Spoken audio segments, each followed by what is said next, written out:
जी नमस्कार, जोहार। आप देख रहे हैं करंट खबर और मैं हूं चंदन पाठक। आज मैं आपको आचार्य श्री कृष्ण जी से मुलाकात कराने जा रहा हूं, जिनके बारे में मैं कुछ भी कहूं तो वो कम शब्द है।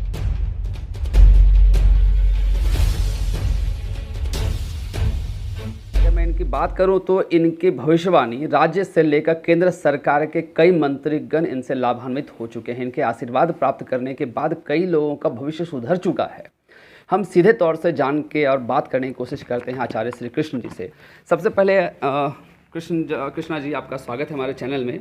बहुत बहुत धन्यवाद आपको। जब तक हमारी बात आई है कि आप कई मंत्रीगण का भविष्यवाणी भी कर चुके हैं, और अभी के हालात में, राजनीति के हालात में क्या उथल पुथल चल रही है और इसको लेकर आपके मन में क्या चलता है, वो बताएं एक बार। देखिए, ऐसा है कि भारत के रत्न श्रीमान नरेंद्र भाई मोदी जी के बारे में 2 बार का जो लोकसभा चुनाव था, उसमें प्रेस क्लब में हमने सभी मीडिया के सम्मानित लोगों को बुलाए और बुला करके हमने प्रेस कॉन्फ्रेंस किया और भविष्यवाणी डिक्लेयर कर दिया था ग्रहयोगों के दृष्टिकोण से।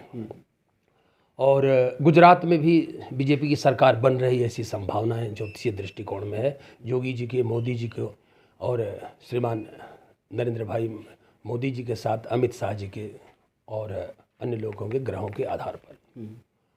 तो भविष्यवाणी तो ज्योतिर्विज्ञान है। ज्योतिष को ज्योतिर्विज्ञान कहा जाता है। तो यह एक विज्ञान है।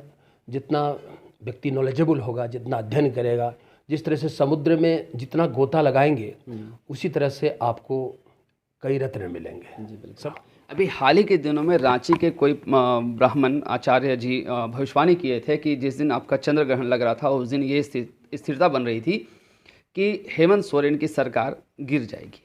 इस पर आपका क्या मंतव्य है? देखिए, ऐसा है कि मैं विशेष नहीं कहूँगा। मैं तो ऐसे विशेष यही कहना चाहूँगा, मैं तो प्योर झारखंडी हूँ और झारखंड मेरी जन्मभूमि है। और धन्यास्तुते मेरे हस्ताश्रम। और जन्मभूमि को दिव्य बनाने के लिए और जन्मभूमि को आनंदित करने के लिए मैं प्रयत्नशील हूँ। हमारा यह झारखंड जन्मभूमि है और यह जन्मभूमि मेरा दिव्य हो और देश विदेश में नाम हो। जिस तरह से गुजरात का नाम है, अभी यूपी का नाम हो रहा है, उसी तरह से हमारे झारखंड का भी नाम हो, झारखंडी होने के नाते। तो मन में दर्द है और मन में उत्साह भी है कि झारखंड वाजपेयी जी ने बनाया और वाजपेयी जी, भारत के रत्न वाजपेयी जी, श्रीमान वाजपेयी जी बनाए और झारखंड बना और झारखंड में आनंद की वर्षा हो, कामनाएँ हैं। किंतु अभी वर्तमान समय में मैं इतना ज़रूर कहना चाहूँगा कि झारखंड के अभी प्रधानमंत्री, परम श्रद्धेय मुख्यमंत्री श्रीमान हेमंत सोरेन जी को मेरा अनंत आशीर्वाद है और शुभकामनाएं हैं। उनकी जन्म कुंडली को जो प्राप्त मुझे हुआ है, उस जन्म कुंडली के आधार पर बृहस्पति की महादशा चल रही है और बृहस्पति में गोचर में स्थिति अच्छी नहीं है, जिसके कारण विघ्नों का सामना करना पड़ सकता है उनको। ऐसे बड़े बड़े निर्णय लेंगे वो, जिससे जनमानस को लाभ हो, निर्णय लेने में सक्षम होंगे, किंतु बाधाओं के ग्रसित होने के कारण जो मिलनी चाहिए, जस कीर्ति, उपलब्धि जो मिलनी चाहिए, उसमें बाधाएं थोड़ी दिख रही हैं। जैसा कि अभी कुछ दिनों पहले आपने सुना भी था और हर जगह हर जनता जानती है कि ईडी का उन पर जांच बैठा हुआ था। ईडी का जांच के पीछे क्या वाकई में बृहस्पति का दोष ही दिख रहा है या कुछ और भी है? देखिए, ऐसा है कि बृहस्पति तो उनको राजयोग दिया। राजयोग माने मुख्यमंत्री पद पर बृहस्पति ने उन्हें आसीन कर दिया, राजयोग प्रदान कर दिया। लेकिन अंतर्दशा में राहु के, शनि के, केतु के और कुछ ग्रहों के कुप्रभाव के कारण जो बाधाएं हो रही है, जिस रेशियो से उनका जस कीर्ति इस झारखंड राज्य में बनना चाहिए था, उसमें बाधाएं पहुंचा रहा है ग्रह। और अत्यधिक परिश्रम रहेंगे, निर्णय बहुत ठोस लेंगे और लोगों को समझाने में, बुझाने में और अपने राजनेताओं को अपने तरफ करने में काफ़ी सफल हो पाएंगे। किंतु कुछ बाधित ग्रह जो है उन्हें ऐन मौके पर धोखा दे सकता है। इसकी ऐसी संभावनाएं हैं। जैसा कि हम जान रहे हैं कि मुख्यमंत्री काफ़ी झारखंड के लिए लगातार 3 वर्षों में जो कार्य किए हैं वो सराहनीय है। कई जनता के हित में उन्होंने निर्णय भी लिए हैं। ऐसा निर्णय जो पिछले 22 सालों में नहीं लिया गया, वो निर्णय हेमंत सोरेन ने लिया है। जनता का विश्वास भी उन्होंने जीत लिया है। लेकिन फिर भी जिस तरह से उन पर प्रशासनिक दबाव या किसी तरह के दबाव पड़ रहे हैं, उनसे उनके राजनीति के छवि पर क्या असर पड़ेगा, इसके बारे में थोड़ा बताएं। देखिए, ऐसा है कि देवी आराधना, मैं तो आचार्य हूँ, मैं राजनेता तो नहीं हूँ, और सभी राजनेता या सभी पार्टी के लोग हमसे संपर्क में रहते हैं और सबों का आशीर्वाद देना मेरा धर्म है, और गुरु का काम है सबों को आशीर्वाद देना, सबों के लिए मंगल शुभकामनाएं करना। सभी पार्टी के लोग मेरे लिए आदरणीय हैं और सभी पार्टी के लोग मेरे लिए प्रशंसनीय हैं। तो चूँकि झारखंडी हूँ, झारखंड का दर्द है, झारखंड के नेताओं का आशीर्वाद देना मेरा धर्म है, और झारखंड मेरी मातृभूमि है। धन्य। तो मैं ज़रूर कहना चाहूँगा कि देवी आराधना करें। माननीय मुख्यमंत्री श्रीमान हेमंत सोरेन जी देवी आराधना करें, देव ब्राह्मणों का आशीर्वाद लें और जनता की सेवा करें, और जन की सेवा करें, गौ माता की सेवा करें, देव ब्राह्मणों का आशीर्वाद लें, तो ग्रहों की बाधाओं से उन्हें शांति मिल सकेगी। जैसा कि आपने बताया कि हेमंत सोरेन जी को ब्राह्मणों का आशीर्वाद भी लेना चाहिए, तो उन्हें क्या आप अभी डायरेक्ट वे में क्या कुछ कहना चाहेंगे, उनको क्या करना चाहिए जिससे उन पर जो अभी दुष्प्रभाव चल रहा है ग्रहों का, उससे वो निवारण पालेंगे? जितने झारखंड प्रदेश में जितने भी पर्यटक धर्मस्थली हैं, उन धर्मस्थलियों का जिस तरह से भारत के रत्न प्रधानमंत्री नरेंद्र मोदी जी सभी धार्मिक स्थलों को पर्यटक स्थल के रूप में विकसित कर रहे हैं, उसी तरह से ये सभी धर्म स्थलों को पर्यटक स्थल के रूप में विकसित करें और देवताओं का आशीर्वाद लें। विज्ञान का जहाँ पर विराम होता है, वहीं पर देवताओं की कृपा का शुभारंभ होता है। तो मैं यही कहना चाहूँगा, देवताओं का आशीर्वाद लें, गरीबों की सेवा करें, और दरिद्र ही नारायण है एक शीर्षक हमने पढ़ा था, तो गरीबों की सेवा करें, गरीबों के लिए आगे बढ़ चढ़ कर काम करें, और भगवान के लिए उनके धर्मस्थलों का पर्यटक स्थल के रूप में विकसित करें। कई मंदिर हैं, कई ऐसे क्षेत्र हैं जिन क्षेत्रों को विकसित करके झारखंड राज्य को खुशहाल बनाया जा सकता है, झारखंड राज्य को समृद्ध बनाया जा सकता है। हम लोग मैं अक्सर साउथ में जाता हूँ, वहाँ के मंदिरों का इतना अधिक विकास है कि करोड़ों अरबों रुपया उन मंदिरों में आ रहा है, और राज्य बड़ा विकसित है। जिस कर्नाटक तिरुपति मंदिर हो गया, उसके बाद कई मंदिर हैं, अभी मैंने मदुरई हो गया और रामेश्वरम हो गया, ये सब कई मंदिर स्थल हैं जहाँ पर वहाँ की सरकार ने विशेष ध्यान दे करके। अभी विश्वनाथ मंदिर देख लीजिए, अरबों रुपया आया है।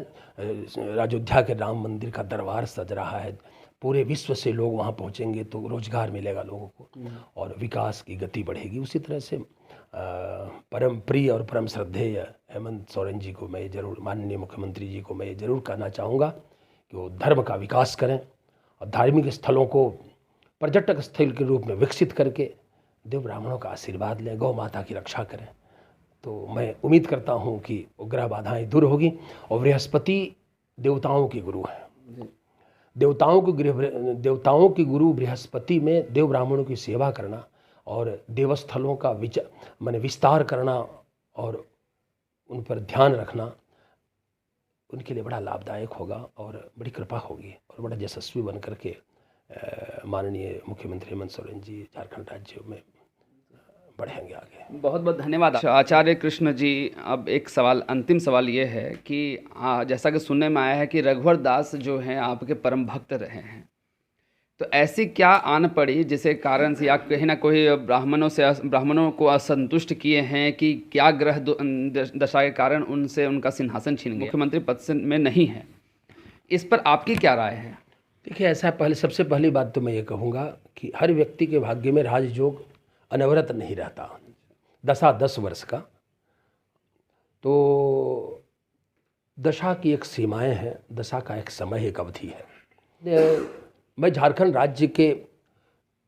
राज्य नहीं संपूर्ण देश में भ्रमण करता हूँ, लेकिन झारखंड राज्य में सुदूर ग्रामीण क्षेत्रों में भी मैं जब गया तो जल, पानी, बिजली की व्यवस्था और रोड की व्यवस्था देखा, और जनता ने जो कहा, हम जो सुने और देखे अपने नज़रों से, लोगों ने कहा बहुत अच्छी व्यवस्था उनके कार्यकाल में था, लॉ एंड ऑर्डर बहुत बढ़िया था, प्रशासन की व्यवस्था बड़ी चुस्त दुरुस्त थी, और उस समय पूर्व डीजीपी डी के पांडे साहब थे, बहुत बढ़िया चुस्त दुरुस्त कार्य व्यवस्था लोग कहते थे, और काफ़ी काम किया उन्होंने। जनता के लिए। आपके हिसाब से वर्तमान की सरकार में काम नहीं हुआ है? देखिए, वर्तमान सरकार काम कर रही है, लेकिन विघ्नों से भरा सरकार है। सरकार काम कर रही है, किंतु सरकार बचे इसका भी ख्याल रख रही है। गद्दी बची रहे और काम होते रहे, तो उसमें कार्य सफल नहीं हो पाता है। आप विघ्नों में रहेंगे तो आप मन लगाकर किसी राज्य का या किसी घर का विकास नहीं कर पाएंगे।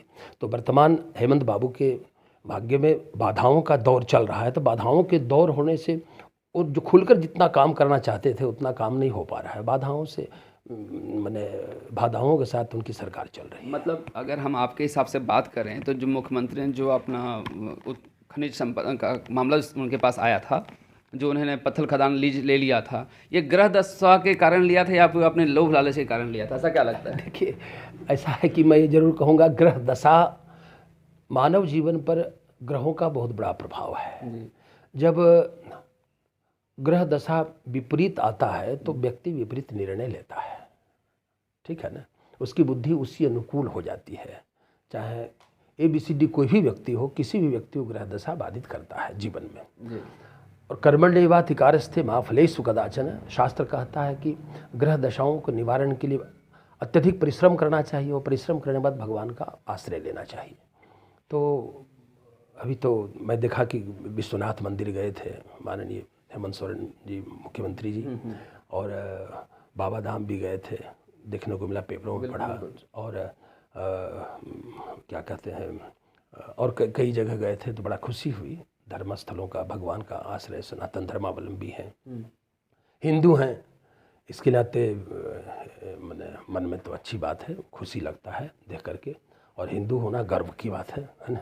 मैं ब्राह्मण कुल में मेरा जन्म है, गर्व की बात है। मैं हिंदू हूँ, हिंदुस्तान में रहता हूँ, बड़ा गर्व की बात है। इससे बड़ा सौभाग्य हम लोगों लिए कुछ नहीं हो सकता है। जी बिल्कुल। हाँ, तो ग्रह बाधाओं के कारण कभी कभी निर्णय गड़बड़ हो जाता है और व्यक्ति फंस जाता है।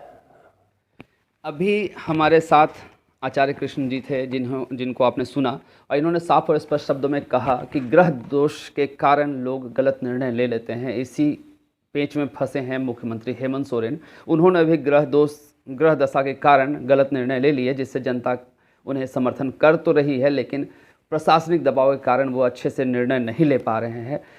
कहीं ना कहीं ज्योतिष बहुत कुछ सिखा जाता है, और जैसा कि आचार्य जी ने कहा कि कहीं ना कहीं मुख्यमंत्री ग्रह दोष के कारण फंसे हुए हैं। ऐसी ही तमाम जानकारी हम आपके बीच में लाते रहेंगे। इसके साथ आप देखते रहें करंट खबर। धन्यवाद।